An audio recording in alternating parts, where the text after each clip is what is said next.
Autolite and its 98,000 dealers bring you Mr. John Hodiak in tonight's presentation of Suspense.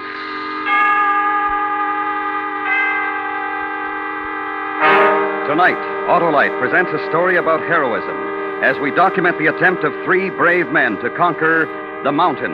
Our star, Mr. John Hodiak.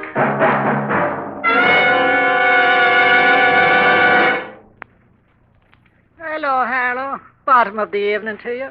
You mean top of the evening, don't you, Mr. McSorley? No, bottom. My spirits are low as the water in my car's battery. Oh, you mean it's dry? Dry as an Irishman's wit. Well, now, it's an Autolite Stay Full battery you're needing. That's the famous battery that needs water only use. You mean that long life battery, Harlow? 'Tis one and the same. Fiberglass mats surround every positive plate to reduce shedding and flaking and give the Autolite Stay Full longer life, as proved by tests conducted according to accepted life cycle standards. Where can I be getting this marvel of marvels? Why, from your nearest Autolite battery dealer, the man who services all makes of batteries. To quickly locate him, just phone Western Union by number and ask for Operator 25. I'll tell you where to get an Autolite Stay Full, the battery that needs water only 3 times a year in normal car use. And remember, from bumper to tail light, you're always right with Autolite. And now, Autolite presents The Mountain, starring Mr. John Hodiak, hoping once again to keep you in suspense.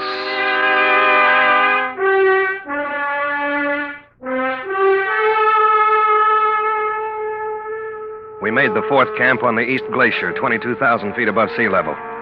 In that cold, thin air, we stood, looking up. And in the great loneliness, we saw it. For a few seconds as the mist cleared, we saw it. The mountain, the peak towering over us, was beautiful and terrible. Then a swirling curtain moved around it, and it was gone again. There were 6 of us and the porters. Manton and Leeds had been sent back to the third camp some 4,000 feet below. Both had been badly frostbitten. So then there were 6 of us left to make the attempt. Nobody had done it before. No one had ever reached the top of that tremendous windswept place. And now we were ready for the assault. That night we held our last meeting in the fourth camp. Gaines, Thomas, Feldman, Eldridge, Perucci, and myself. That's the best way. The most practical. 3 of us stay and 3 of us try to make it. We stand a better chance if we all do it together. What do you think, Bob? I don't think so. Thomas is right. If 3 of us go and have to turn back, the other 3 will still be fresh. They can have a go. That's right. All right? Sure. Yes, of course. Okay, 2 parties. Thomas, you'll head up the second. Stay at the camp. I'll lead the first one up. Right. Now, wait a minute. Don't we get a vote on this? No, it's a waste of time. Start voting and we'll start arguing again. Those monsoons aren't going to hold off forever. Take it easy, John. Yes. How's your leg, Harry? Not bad. But I might hold you back. You better leave me down here. All right. Perucci, You want me to go? feel up to it? Sure, you bet. Gaines? Okay. You're not acclimated. The cough? Nothing. It'd get a lot worse higher. Better not. Well, look, why not let me go with you and leave Harry in charge down here? That leg will be all right in a couple of days, don't you think, Harry? It ought to be. He hasn't had enough experience for a lead man. Oh. There's nothing wrong with me. Or is there? Well? Well, I don't know, John. It's going to be pretty tough. Well? Well, listen, John. You keep out of this, Thomas. What about it, Bob? I'm in good shape. I guess so. Okay, you, Perucci, and myself. That'll be it. We'll start at daybreak.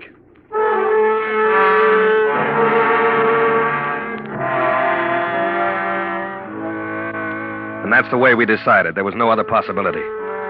It wasn't that we didn't like Eldridge. It was just that he was always flying off the handle, and because of that, he wasn't a good risk. Nerves don't go so well with mountain climbing. Not that mountain. Cold and dangerous. It's never gained peak, hidden in mist. Later that evening, Thomas and I were going over the equipment before turning in. You know, someday they'll invent an oxygen tank that's light. Bet these things weigh over 30 pounds. Yeah. Hey, Bob. About Eldridge. What about him? Do you think he ought to go? It's the only way, I guess. You're taking a big chance. He'll be all right. If we could only wait just a couple of days, Harry'd be all right. We're late now. If the monsoon starts, none of us will be able to do it. That's the trouble. Well, you have Perucci along. He gets on pretty well with Eldridge. That'll help. It'll be fine. We're all in good shape. I think we're going to make it. In a way, I hope you don't. I'd like a crack at it myself. Oh, wouldn't that be something? The first man to get to the top. You understand why I didn't take you, don't you? Oh, of course. Wishful thinking, that's all. Well, you better turn in. I'll finish checking the stuff. Okay, see you in the morning.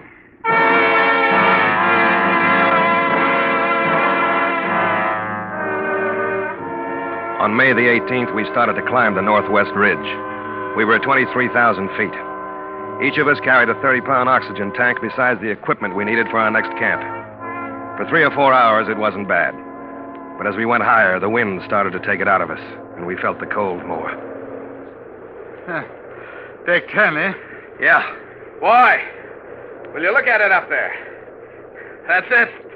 You almost feel like you could jump and touch the top. Big jump, Perucci. Yeah. What do you figure? About 3,500 feet more? Something like that.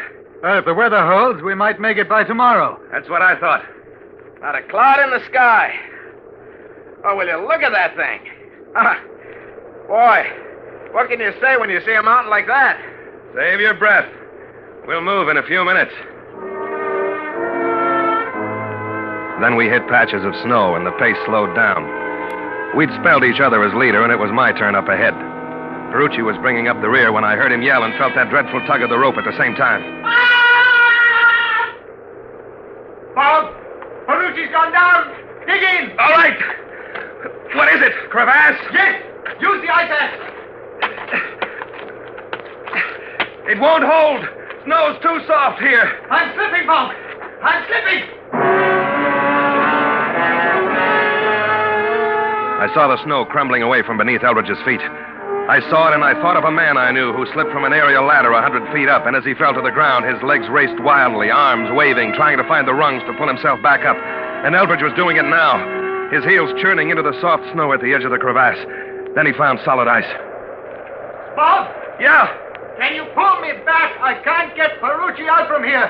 I'm afraid I'll go over, too. I'm right on the edge. Can he get a hold with his axe? No! He's hanging free. The wall slopes in. Hurry! I'll try. You'll have to pull, too, Bob. I can't do it alone. Too much weight. I tell you I can't. I'm afraid to move. I can feel it going under me, all around me. There's solid ice a couple of feet back. I can grab it with my axe. Don't let go. Don't let it go, Slack. Bob, I'll go over. I won't. Just hang on.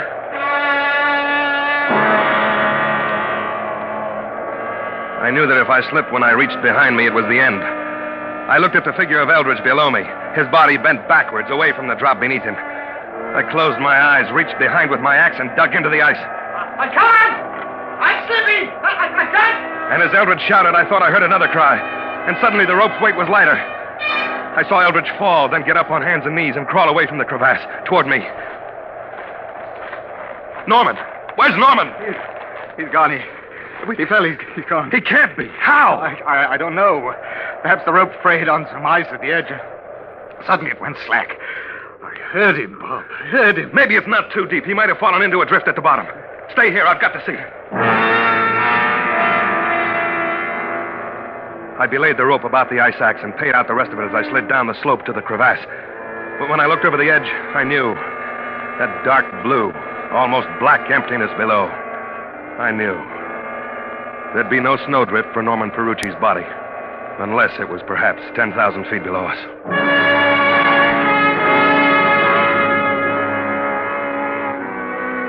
We bypassed that place, found a shelter from the wind, and pitched our tent. For a long time, neither one of us spoke. I think we were too exhausted to say anything.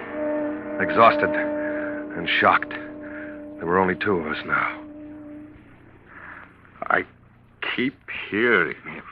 I know. No, you don't. Not the way I do. He was a nice kid. Yes. Doesn't seem as cold without the wind. How high do you think we are? 24,000. I wondered. It's a little hard to breathe. Better use the oxygen. No, not yet. We won't need it. Yes, we will. We'd better save it. We're going down in the morning. No. We've got to. You and I couldn't make it up there alone. There's 2,500 feet to go. Maybe more. No, we've got to go back. Let the others try. Just because he's gone, is that why? Look, I've done more climbing than you out here. What happened today is bad for the nerves. We couldn't make it. We'll go back. Try again later. The monsoons will be here later. We've got to do it now. Thomas and the others can do it. No. We'll keep going. I've got to. I'm not going back. What's the matter with you? You're talking like a kid. Look, I was the last one on your list when you got the party together, wasn't I? Yes. Why? Why was I last? I don't know. Somebody had to be. It was you, that's all. You're a liar. You didn't want me along. None of you did. You're here, aren't you? You know I'm afraid of climbing, don't you? Isn't everybody a little? Isn't that why we do it? Isn't that part of it? I mean, really scared. I'm really scared. You know that. No, I don't. Look, something happened when no one... Something happened to me today. I've got to go on to the top now. You think I'll call you a coward if we don't? No. All right, then, forget it. We'll try again. Maybe next year. You'll be along, too. I'll do it alone, then. I'm going on alone. Now, if you want to come with me, all right. If not, it doesn't matter anyway. I'm going on. So long. John!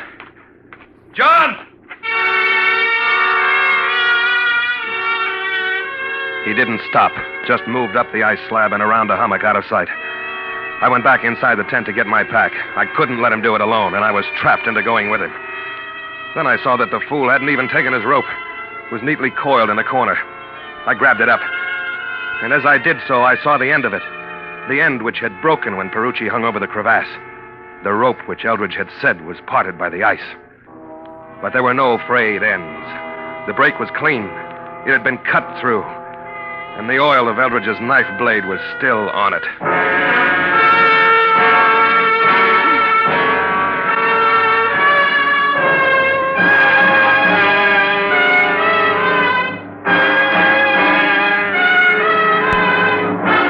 Autolite is bringing you Mr. John Hodiak with Ben Wright as Eldridge in The Mountain. Tonight's presentation in radio's outstanding theater of thrills, Suspense.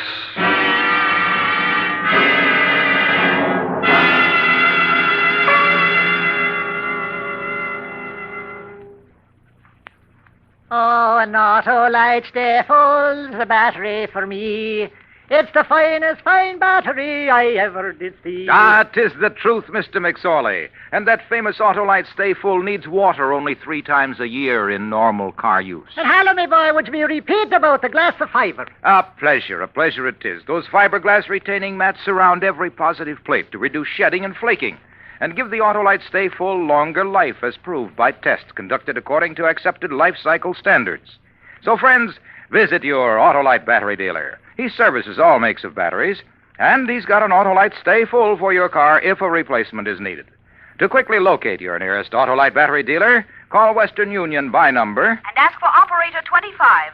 I'll tell you where to get an Autolite Stay Full, the battery that needs water only 3 times a year in normal car use. And as they say on St. Patrick's Day, from bumper to tail light, you're always right with Autolite. And now, Autolite brings back to our Hollywood soundstage Mr. John Hodiak in Elliot Lewis's production of The Mountain, a tale well calculated to keep you in suspense.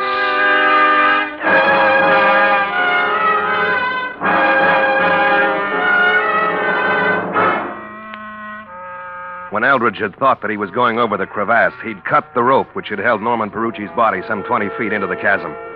To save his own life, he'd done this. I pulled the coil through the straps of my pack and left the tent.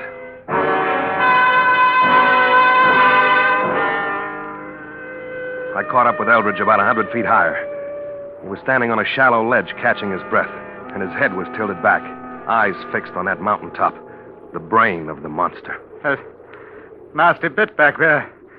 I was cutting steps up the cliff. I nearly fell. You didn't, though. No, I didn't. I say, you're coming with me, eh? I want to see that you get down alive. You forgot your rope. I found it in the tent. I didn't think I'd need it. You might. Here. Thanks. We better tie on together. All right. Do you want to go first? No.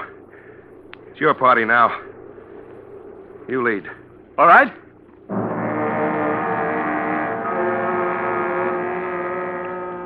He had a funny look on his face as we roped together. I think he must have known then that I'd found out what he'd done. He didn't say anything, though, but turned and began to move upwards. At 3 o'clock that afternoon, we were at about 25,000 feet. It was hard to breathe now, terribly hard. We decided to rest for a few minutes.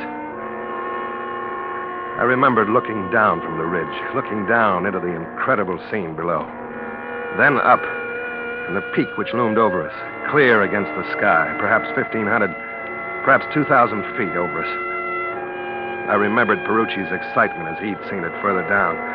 And even then, I thought it could be beaten, that we might do it.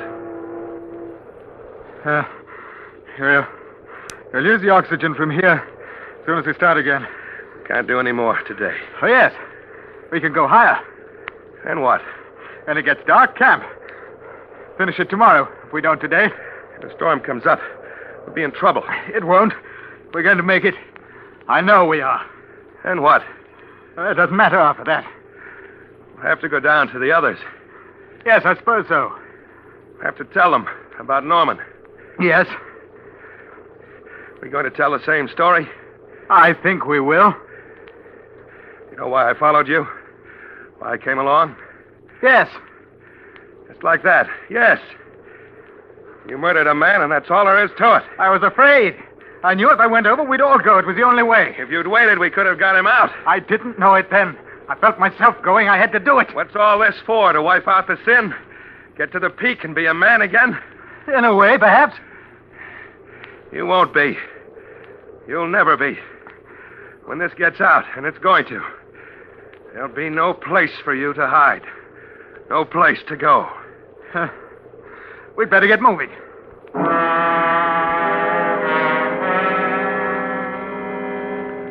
We began to use the oxygen sparingly and kept moving up, slower and slower, our hearts pounding with the effort.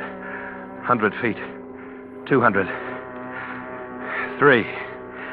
I began to feel lightheaded. I couldn't. Not another step. I couldn't. Then it was 400 feet. Eldridge collapsed in front of me and lay in the fine snow, sobbing. We stop. Stop here. We've got to go on. No. Go on.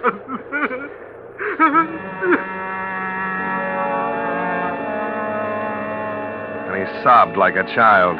His mind willed him to keep going, and his body wouldn't allow it. We lay there, using our precious oxygen, because I think had we not done so, we'd have died of fatigue. The wind had died down completely, and there was a silence so complete that you could almost imagine it bore a sound in itself. Deadening, awful. We made camp and tried to sleep. We were too tired to think of food. With the night came a heavy mist, and it began to grow much colder. The morning of May 20th was gray, clouded. The peak of the mountain was shrouded, and I knew that it was going to snow. Directly ahead of us was an ice wall. There was no way around it. We had to climb almost vertically, cut our own steps with ice axe, one by one, and climb. This time I took the lead. And as I knotted the rope, Eldridge said, You don't trust me, do you? You're afraid if I'm leading and you fall, I'll cut the rope again. You might. Let's go. At that point, we had ascended 25,400 feet. The ice wall would take us another 100 higher. The wind began to blow when we were halfway up. 2 pathetic specks on a wall of the world. We'll move around to the right after this step. There's a bit of a ledge. All right. Okay. Come on.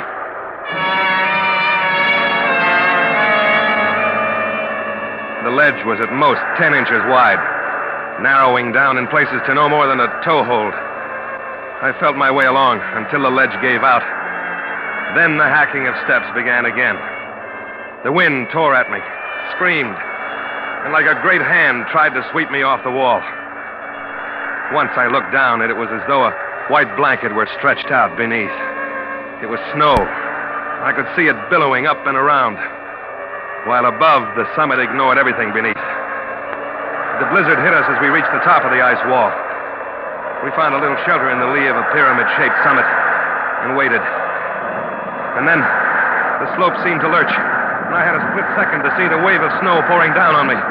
It was over, done. The avalanche swept us down, smothering, killing. And I thought of the ice wall and the drop below. That's all I remember.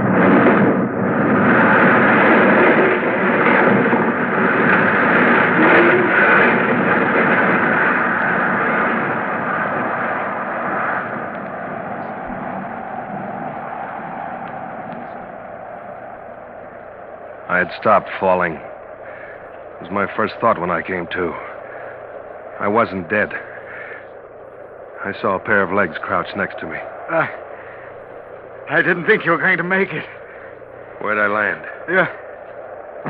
Hanging over the ice wall. But you were behind me.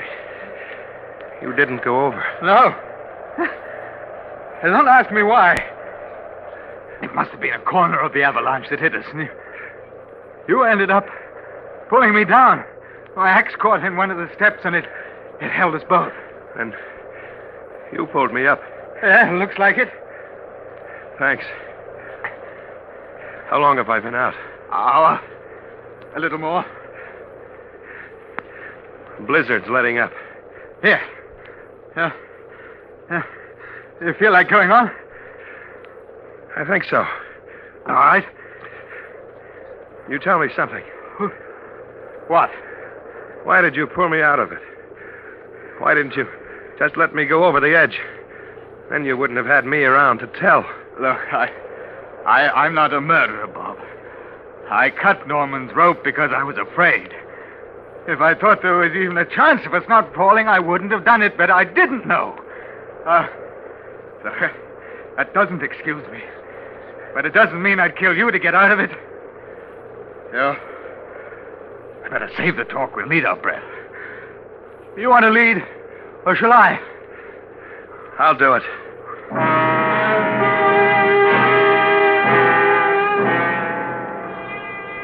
The storm had passed, and although we could see the cold sky again, the peak was still only occasionally visible through patches of mist. We went up, higher, higher. And then my oxygen tank went out, and we had to share Eldridge's. We'd nearly reached 26,000 feet. We could see the top. For a moment, it stood out clear. And it looked so easy. The last lap. But now we could only move a few steps at a time until we had to rest. And I couldn't get up again.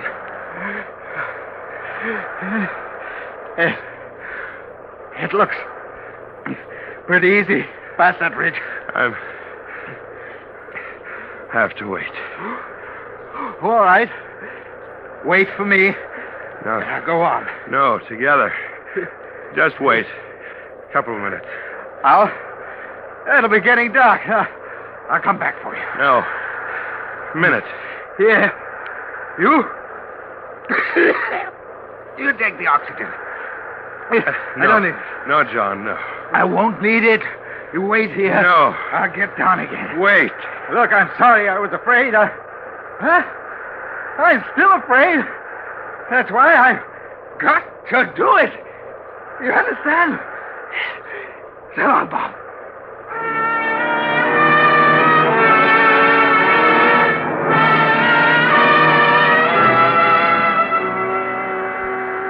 I didn't have the strength to stop him as he untied the rope which had held us together. Then he was gone. And after a while, I felt stronger. I sat up. I could see him, a dark blob against the mountain snow. Smaller. Smaller. And he was climbing upwards. He'd reached the final pinnacle and became a dot that was lost in the mist. I saw Eldridge once more. He couldn't have been more than 250 feet below the peak. For perhaps 10 seconds I saw him. And then he disappeared. I waited. Waited into the night.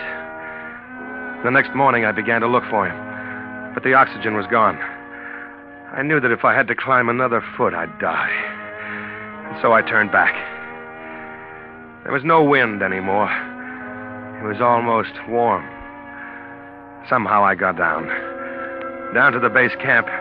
I told them the story. Almost the whole story, but not quite.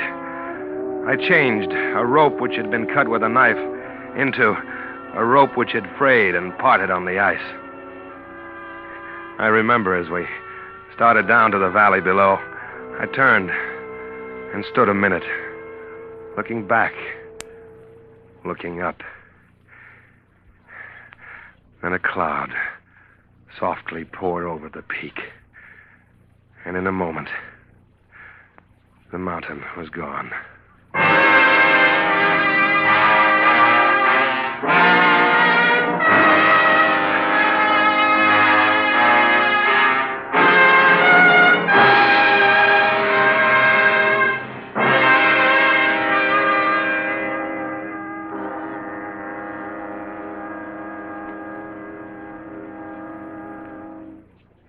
Suspense, presented by Autolite. Tonight's star, Mr. John Hodiak. This is Harlow Wilcox again, speaking for Autolite, world's largest independent manufacturer of automotive electrical equipment. Autolite is proud to serve the greatest names in the industry. That's why during these early months of 1953, the Autolite family joins again in saluting the leading car manufacturers who install Autolite products as original equipment. Our Autolite family is made up of the nearly 30,000 men and women in 28 great Autolite plants from coast to coast, and in still other Autolite plants in many foreign countries. Our family also includes more than 18,000 people who have invested a portion of their savings in Autolite, as well as 98,000 Autolite distributors and dealers in the United States and thousands more in Canada and throughout the world.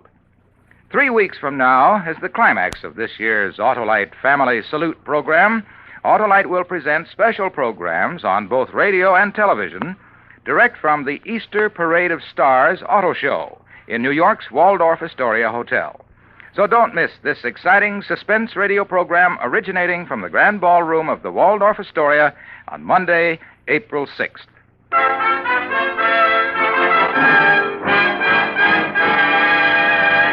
Next week, a story in the classic tradition of suspense as we present a new version of Charles Dickens' terrifying short story, The Signalman. Our star, the First Lady of Suspense, Miss Agnes Moorehead. That's next week on Suspense. The Mountain was written for Suspense by Anthony Ellis. The program is produced and directed by Elliott Lewis, with music composed by Lucien Morawick and conducted by Lud Gluskin. In tonight's play, Ben Wright was heard as Eldridge. Featured in the cast were Joseph Kearns, John Fraser, Paul Frees, and James McCallion. John Hodiak may soon be seen in the Columbia Pictures production Mission Over Korea. And remember, next week, Miss Agnes Moorehead in Charles Dickens' The Signalman. Tomorrow is an important day, not only to the wearers of the green, but also to the Campfire Girls. March 17th marks the 43rd anniversary of this organization, dedicated to teaching American girls how to become good citizens of the future. Autolite congratulates the Campfire Girls and their inspired leaders. This is the CBS Radio Network.